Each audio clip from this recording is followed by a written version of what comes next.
সোনার মা হিসেবে সূর্য কাকে নিয়ে এলো? দীপা কি করবে এখন? অনুরাগের ছোঁয়া পরবর্তী এপিসোডে দেখাবে সোনা ও রূপার একটা স্টেজ শো হচ্ছে। সেখানে দীপার চরিত্রে সোনা আর সূর্যর চরিত্রে রূপা অভিনয় করছে। রূপা সূর্য সেজে সোনাকে বলছে, আর কত কত মিথ্যে কথা বলবে তুমি, আমার আর আমার মেয়ের থেকে দূরে থাকো তুমি। সোনা তখন দীপার মতো করে হাত জড়ো করে বলছে, আমি পারবো না ডাক্তারবাবু। দীপা অভিনয়টা দেখে অবাক হয়ে যায় আর বলে, ওরা কি আমাদের দেখে এসব শিখছে? সূর্য তখন বলে, সোনার ভালোর জন্যই সোনার মাকে ফেরাতেই হবে। এরপর দেখা যায় সূর্য একটি মহিলাকে সোনার কাছে নিয়ে আসে আর বলে, সোনা তোমার মা এসেছে।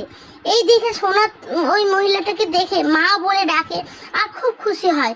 কিন্তু দীপা তো সোনার মা, তাহলে এই মহিলাটিকে দেখতে হলে আমার চ্যানেলটাকে সাবস্ক্রাইব করুন আর ভালোবেসে একটা লাইক করে দিন। Thank you.